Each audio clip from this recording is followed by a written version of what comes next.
Hello and welcome back. I'm Lisa. And I'm Erin. And this is the Getaways Podcast.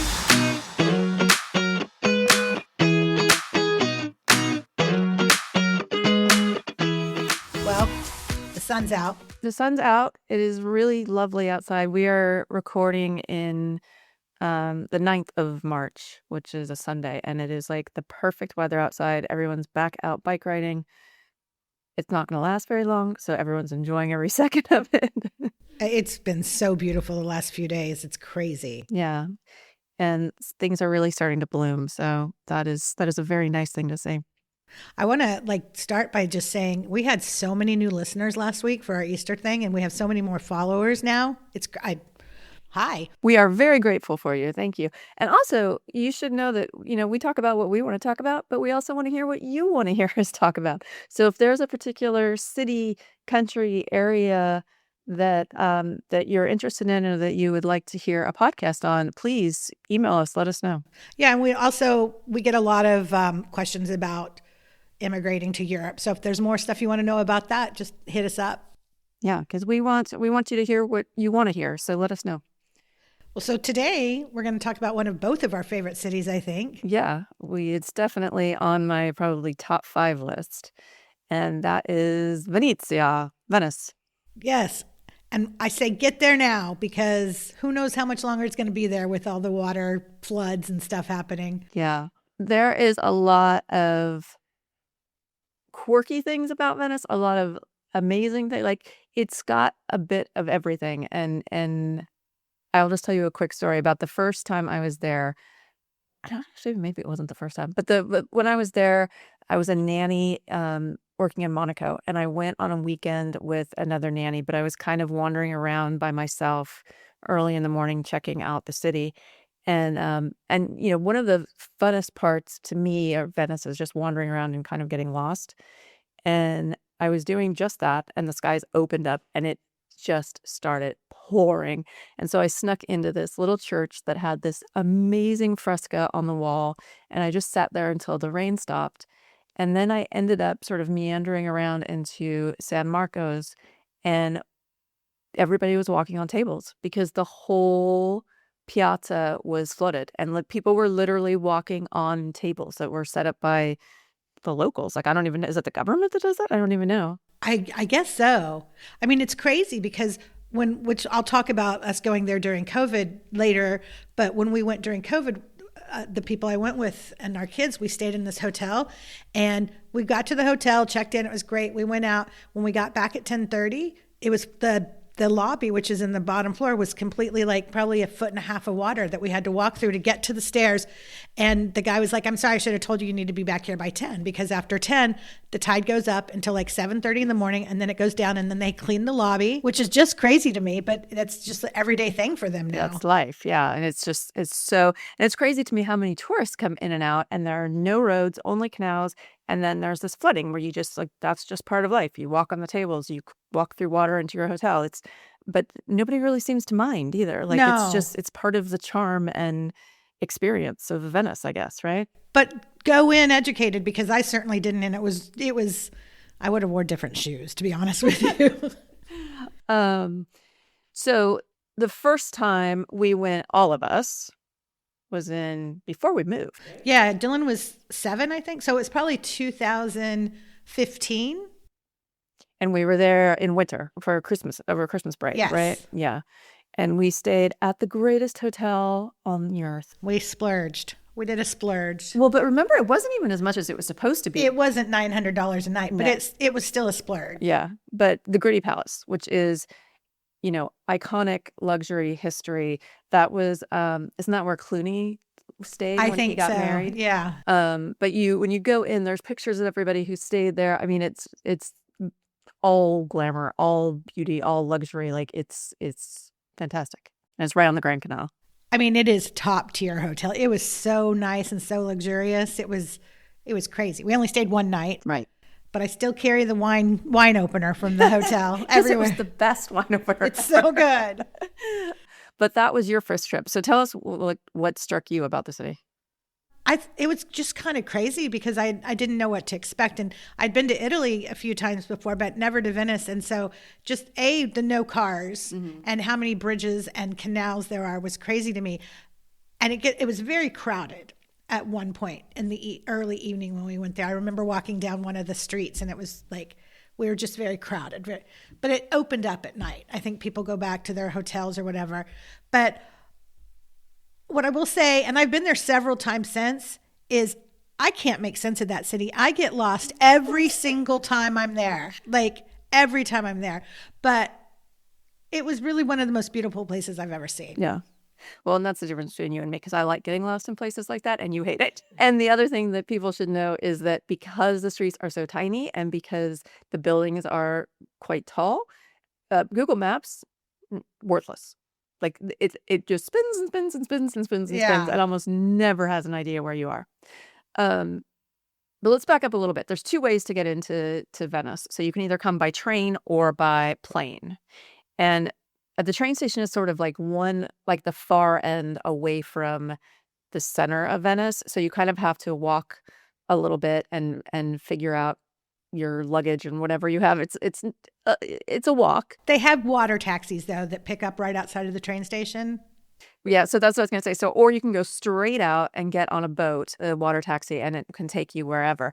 Then if you come in by the airport, you have to have a boat to get to Venice. So either way, you come in, it takes a little bit of work to get to where you're going, but it's so worth it in my mind. All the most beautiful things take work, don't they? Right. So the other things that, the other sort of highlights of trips after our first trip was, as I mentioned before, San Marcos, which is the big central piazza, and it is got restaurants, it's got the museums, it's got the Grand Canal right there. It's like the perfect place to go grab a gondola should you want to do that. My favorite thing about San Marco, do you know what I'm going to say? The hot chocolate. Yes. So I did it the first time that I was there from Monaco, but then it's like something I always have to do is there is this little cafe in the piazza that has it's literally melted hot chocolate, and then you get like a vat of cream and you fill up as much cream as you want to make it drinkable and the right consistency for you. And it is life-changing. And when she says melted hot chocolate, she means melted chocolate. It is thick. It's like hot pudding almost, but thicker. It's so good. And there's no way you could drink it. You would have to use a spoon if you didn't add the cream. Yeah. Do you remember what else we did in that St. Marcos Square on that trip that was kind of gross? The pigeons? Yeah. Oh my God. Dylan loved it. Everybody seems to love it. People love pigeons to come sit on them. They feed them and they want them to come land on them. And Lisa and I think it's disgusting, but Dylan was just a little I'll put that on the website. Well, and the funniest part of that picture is Dylan's standing there and he's got pigeons on his arms. His arms are straight out. And then you see me in the background, like cringing and running. I'm definitely going to put that up. They're so weird. I don't get it, but people love it. So if that's your thing, there's plenty of it for you. Yeah. So we gondola ride, which is, cheesy, but also kind of everybody's got to do it, right? If you go to Venice, you have to do a gondola ride. It's a little expensive, but if you didn't do the gondola ride, did you go to Venice is the question? I mean, it's the thing. And yeah, it's cheesy, but you also won't regret it. And I know I didn't. We had a very, very handsome gondola driver. What would you call him? Gondolier. Yeah. Gondolier. Okay. Which there are some really hot gondoliers. Yeah. And this was one of them. And he took us around and we had lovely conversation on the boat. And then if like we sort of started off saying there's canals everywhere, there's bridges everywhere, that's what Venice is, right? And so at the end we're getting off and he says, "Do you want to meet me for a hot chocolate?" And I say, "Sure, that would be lovely."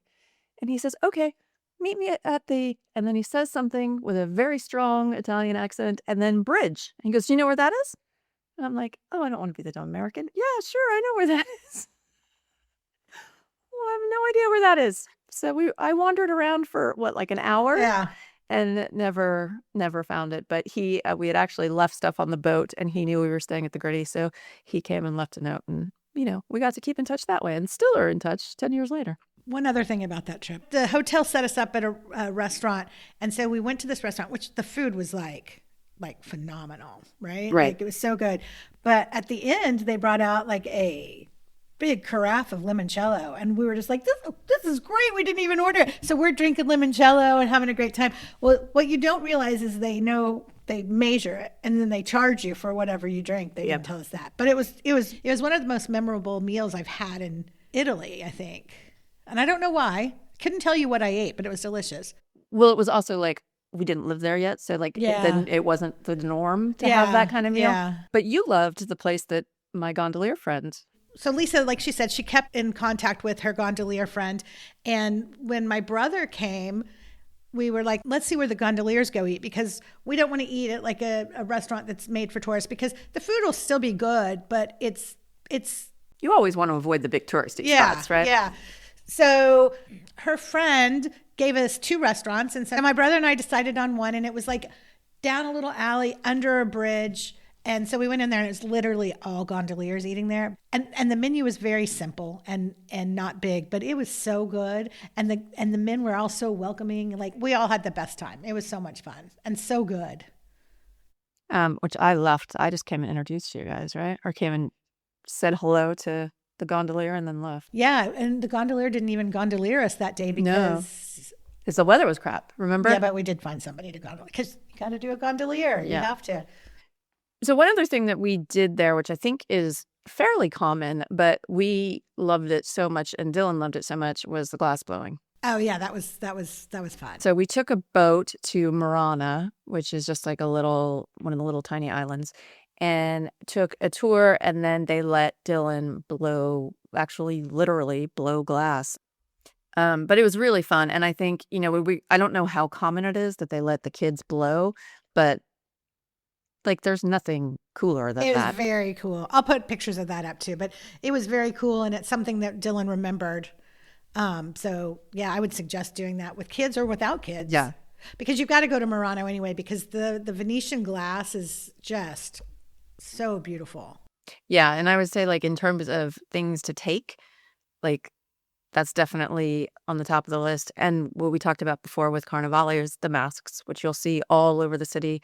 There's, some are a lot more expensive and a lot more intricate than others, but they are a really great souvenir and really something cool to take home.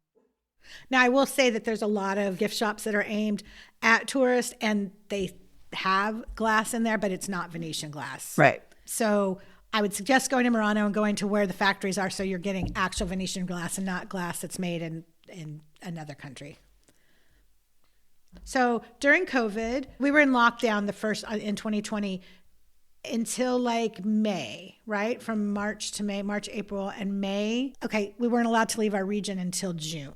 So in June, the beginning of June, we were allowed to leave our region, but people still weren't allowed to come into Italy. Like you couldn't leave the country. You could just leave the region, right? Yeah, and there obviously no one was allowed to come in. So myself and my son, and then 2 other families from his school, we planned we were gone 2 days? No, it was a weekend. Because we could leave and we could do stuff. So we get to Venice, and that's when we stayed at the hotel that flooded every night. But when I tell you the city was empty, the city was empty. Like a lot of things weren't open, but a lot of things were. But I've got pictures in St. Marco's Square that there's no one in there, like no one. We went to Murano because there's this fantastic restaurant there, and there was no one there. And it's usually packed. It's a little island off of Venice that has all these colorful houses. It's beautiful, but there was not a soul to be seen. And it was just a really different way to experience the city. It was a little eerie, but it was so beautiful to just be there alone, basically. So nobody's ever going to get that opportunity again. I was going to say, it's like, hopefully it's a once in a lifetime thing. So it was just a really unique way to see the city. And I haven't been back since. And I don't know if I need to go back now. See, I could go there like all the time. I don't love it when it's super crowded, but did you see the images on social media of during Carnivale, how crowded it was there? Like, yeah, it's just not fun. Well, and it's crazy because my gondolier friend would tell you to come in early spring, like now. But with Carnivale, obviously that, you got to strategically plan between the end of Carnivale and the beginning of the summer rush. And then, like I started off the podcast saying, I was there in fall. one of the first times I was there, and the light is so incredibly yellow, golden, beautiful. And the weather's still decent. It's starting to get a little chilly, and obviously there's rain, but I think that that's a cool time to be there too, because it's not full of tourists, but you sort of get all the good aspects of the decent weather and the low crowds and the light. And now they have which I don't know how many cruise ships really came in there, but I guess that's banned now, right? That's banned. I think they've banned Airbnbs. I think they limited them. Did they ban them? I'm not sure, and I think they're charging like tourists to come in now, aren't they? Well, the all of them or most of Europe is having that. You have to have that pass that starts probably in the next few months. But all right, so let's talk about food. We already talked a little bit about be careful when they bring stuff to your table, because even though it seems like it's free, it's not free, and it can be more than just limoncello too. Yeah. Well, you know where we didn't go? Hmm. It's drink, but we didn't go to Harry's, and that's where the Bellini was invented. And that is a super fancy bar. It's a chain now, I think. I don't know if it always was, but it's not far from the Gritti Palace, and it's again right on the Grand Canal, and it's a really cool place. Not cheap, but a really cool place to get a drink, and like kind of a little historic part of fancy Venice. And I don't know why, but every time I think of Harry's bar, I think of George Clooney. Is there a reason for that? Well, I'm sure he's gone there a million times, but I don't know specifically. And you like the Select Spritz. Yeah, so everybody knows the Aperol Spritz. It's famous worldwide, one of our favorites. We drink it all the time. But so in Venice, they have their own, it's called the Select Spritz. Their liqueur, instead of Aperol, is Select, and it's a deep, deep ruby red. And it's a little more, it's got a little bit more of a medicinal aftertaste, I think, than the Aperol. It's more bitter to me. If you're there during aperitivo, order a Select Spritz instead of an Aperol Spritz, and you will not be disappointed. And speaking of aperitivo, Venice loves their little bites of food for aperitivo. It's cicchetti, and they have, different fried seafoods and meatballs, and, very common to get that for aperitivo instead of the traditional just chips and cheese and that. So that's something to look forward to. You know what else they like that I just don't get is the sweet and sour sardines. Yeah, I'm not sure about that. I think it's called sarde and sour. It's I've got to be honest, I never tried it. Yeah, it might make me a little sour. Seem like it would float my boat. They love anchovies too. Like, it's a very fish heavy. Yeah, and salt heavy, I guess, because that's, you got the salty water right there too. Yeah, and let's not forget about grappa, which originated in northern Italy. I think because it gets really cold there because it's at the base of the Alps. Yeah, so you got to have that like fire in your throat to warm you up. It's definitely an acquired taste if you can acquire it, but worth trying. Try the local goods. But I also think that Venice is sort of an interesting place of just because of where it is too. So if you plan a trip to Venice, you're not that far from the Dolomiti, from the Alps and the mountains. Then you've got the Adriatic right behind you, so you can easily get to Croatia or Montenegro or. And have you been to any of the beaches in Venice? No, I haven't either. Oh, that's not true. So yes, I've been to Lido, which is lovely, and it's big, wide, sandy beach, and it's crazy. And what's the water like? Is it like we love? I was there when it was cold, so I wasn't actually in it. And again, I was there before I knew like southern Italian beaches. Oh, so I probably wouldn't be a good judge now because looking back, it was like, oh, it's way prettier than California, right? But yeah, I mean, it's kind of a cool place because it's got all of those things around it. But then inside of it, I mean, I just love it. Like I think my favorite thing is just standing and looking, like every direction you look is a picture. Like there's no, slow part or bad part, or it's just, it's so picturesque everywhere you look. Yeah. No, I will say that. I don't like getting lost, but I do like meandering in Venice, especially because you don't turn a corner that's not just the most beautiful thing you've ever seen. So I do like that. All right. Weirdest thing in Venice is the pigeons for me. The weirdest thing in Venice? I don't know. That's a tough one. I guess the flooding of buildings is just weird to me. Anything you don't like or anything to avoid? I think the only thing I don't like about Venice is the crowds, to be honest. There's nothing I can say that I don't like about Venice other than that. Yeah, I would agree. I don't think there's any downside. What's your favorite memory from Venice from any of your trips? Well, it's weird, but I think it's the first story I told about like ducking into that church because it was so oddly magical, and I'm not religious at all, and it felt like a religious experience because of the light when the rain stopped and the light came through and it hit the fresco on the wall, it was just like it was magic. Like I don't know how else to describe it.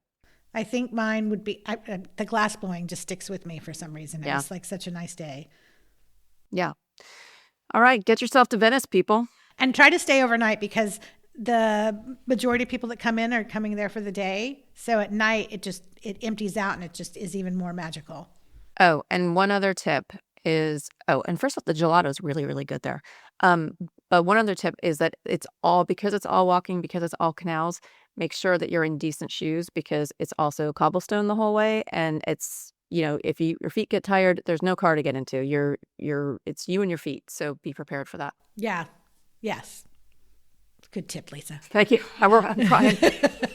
I'm going to put a bunch of pictures and more information and like name some restaurants on the website, thegetaways.com, the Getaways with a Z. And thanks for listening. Yes, thank you. And we'll see you next week. Bye. Bye.